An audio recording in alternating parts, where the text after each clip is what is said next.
Bab 6, pulang ke rumah. Tring, tring, tring. Pertarungan keduanya cukup sengit. Anak buah Tuan Muda Han Fu melongo melihat pertarungan keduanya. Kalau orang yang mereka sebut sampah saja bisa sekuat itu, lalu mereka disebut apa? Bahkan Tuan Mudanya saja yang disebut sebagai jenius nomor 1 di klannya dibuat terpojok oleh serangan Wu Cheng. Tring, tring. Pertarungan masih berlanjut. Akhirnya setelah bertarung selama 7 menit, keduanya sudah mengalami beberapa luka pada tubuhnya. Namun Wu Cheng hanya mengalami luka goresan saja. Dengan pengalaman tempur hidup dan mati di hutan, tentunya meningkatkan insting Wu Cheng dalam bertarung sehingga dapat menghindari serangan mematikan dari Tuan Muda Han Fu. Sementara Tuan Muda Han Fu mengalami luka yang cukup dalam di bagian punggungnya dan darah segar terus mengalir dari lukanya. Menyadari situasinya tidak menguntungkan, Han Fu berhenti menyerang. Sampah, tidak ada akhir yang baik bagimu karena telah menyinggung Tuan Muda ini. Merasa tidak mampu mengalahkan Wu Cheng, Han Fu hanya bisa mengajak anak buahnya pergi. Wu Cheng juga tidak berniat memperpanjang masalahnya. Akan sangat merepotkan jika para tetua klan Han turun tangan untuk membantu Tuan Mudanya. Setidaknya mereka tidak akan menindasnya seperti sebelumnya lagi. Wu Cheng kembali berjalan ke arah kediaman klannya dengan diiringi tatapan aneh dari orang-orang yang menyaksikan pertarungan dari tadi. Mereka tidak berani mendekat karena takut terlibat masalah dengan kelompok Tuan Muda Han Fu. Namun melihat bagaimana Wu Cheng mengalahkan Tuan Muda Han Fu, pandangan mereka mulai berubah terhadapnya. Bahkan jenius yang katanya nomor 1 di klan Han dapat dikalahkan dengan mudah.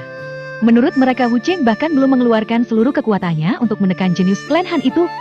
Setibanya di depan gerbang klan Wu Cheng masuk tanpa hambatan. Ia bahkan tidak diperhatikan oleh penjaga gerbang dan hanya melihatnya sekilas.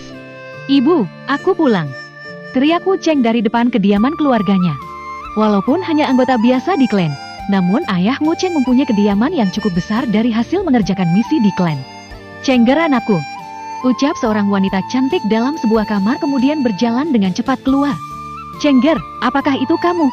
"Ya bu, ini aku," balas Wu Cheng saat melihat ibunya keluar dari dalam kamar dengan mata yang sedikit merah. Xialing menghampiri Wu Cheng kemudian memeluknya. Ia sangat menyayangi putra satu-satunya ini juga merupakan kali pertama Wu Cheng meninggalkan rumah, sehingga sangat mengkhawatirkannya. Setelah beberapa saat memeluk putra satu-satunya, Xialing melepas pelukannya kemudian menatap tajam ke arah Wu Cheng. "Cheng'er, kamu dari mana saja? Kenapa baru pulang sekarang? Apakah kamu sudah makan beberapa hari ini?" tanya Xialing bertubi-tubi kepada Wu Cheng. "Ah, ya bu. Maaf. 2 hari lalu saya berjalan-jalan ke sekitar hutan di belakang. Namun Cheng'er tersesat sehingga baru pulang sekarang," balas Wu Cheng cepat dengan terbata. Dia menundukkan kepala karena tidak berani menatap langsung ibunya. "Kenapa bisa sampai masuk hutan? Bukankah di hutan banyak hewan buasnya? Apakah kamu terluka?" ucap Xialing dengan panik. Hutan larangan menyimpan banyak bahaya. Apalagi Wu Cheng yang tidak bisa berkultivasi, bagaimana dia bisa bertahan di dalam hutan yang penuh dengan bahaya? "Cheng'er baik-baik saja bu. Cheng'er bertemu seseorang yang membantu Wu Cheng di dalam hutan. Bahkan ia mengangkat Cheng'er menjadi muridnya. Buktinya Cheng'er pulang dan naik baik saja," ucap Wu Cheng berbohong kepada Xialing untuk menenangkan ibunya itu. Dia sangat paham dengan kekhawatiran ibunya karena sangat menyayanginya. "Syukurlah kamu baik-baik saja. Tapi siapa yang menjadi gurumu itu? Kenapa kamu tidak memperkenalkannya dengan ibu dan ayahmu?" ucap Xialing dengan menatap curiga ke arah Wu Cheng. "Ah, itu bu. Identitas guru Cheng'er sangat misterius. Bahkan Cheng'er sendiri tidak mengetahui identitas guru," balasnya mengelak dari pertanyaan ibunya. "Ibu, ayah kemana? Kenapa Cheng'er tidak melihatnya?" lanjut Wu Cheng untuk menghindari pertanyaan-pertanyaan dari Xialing. "Ayahmu sedang diolah klan? Katanya ada misi berbahaya yang dikeluarkan oleh kerajaan Yun untuk klan kita. Patriark dan para tetua sedang membahas misi itu, dan sepertinya ayahmu akan ikut dalam mengambil misi karena imbalannya sangat besar." "Begitu rupanya," balas Wu Cheng. "Kamu segera bersihkan diri kamu dulu, setelah itu kita makan bersama. Sepertinya ayahmu juga akan pulang sebentar lagi." "Iya bu, Cheng'er akan pergi membersihkan diri." Wu Cheng pergi dengan diiringi tatapan rumit oleh ibunya. Semoga saja guru yang kamu sebutkan itu orang baik Cheng'er dan bukan orang serakah. Kalau sampai ia membahayakan kamu maka ibu sendiri yang akan membunuhnya." Sepertinya ada rahasia besar yang disembunyikan oleh Xialing terhadap putranya itu.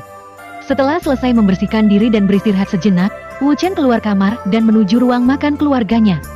Di meja makan, Xialing dan Wu Zhong sudah menunggu kedatangannya. "Cheng'er, kapan kamu pulang?" ucap Wu Zhong melihat kedatangannya. "Salam ayah, Cheng'er baru pulang siang tadi," balas Wu Cheng. Sepertinya kamu mengalami kemajuan sekarang dalam kultivasimu. Ah, iya ayah. Cenghar beruntung bertemu dengan seorang guru pada perjalanan Cenghar sehingga kultivasi Cenghar meningkat. Bagus kalau begitu, seorang laki-laki memang harus mencari peluang dan keberuntungannya sendiri. Dan sepertinya kamu mendapatkan peluang yang bagus pada perjalanan pertamamu. Apa maksudmu dengan berkata begitu? Potong Xialing mendengar pembicaraan dua orang laki-laki di depannya. Ia menatap tajam Kei Raozhong. Maksudnya bukan begitu sayang. Wu Yang baru sadar kalau kali ini dia salah bicara. Dia melihat ke arah istrinya dengan sedikit bergidik.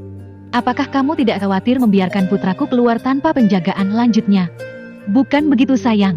Maksud saya Cenghar beruntung bertemu dengan seorang guru yang dapat membimbingnya. Buktinya kan Cenghar mengalami kemajuan dalam kultivasinya. Balas Wu Zhong cepat. Benar apa yang dikatakan ayah Bu. Cenghar memang harus mulai belajar mandiri mulai sekarang. Lagian kan Cenghar pulang masih baik-baik saja. Ucap Wu Chen menengahi perdebatan antara ayah dan ibunya.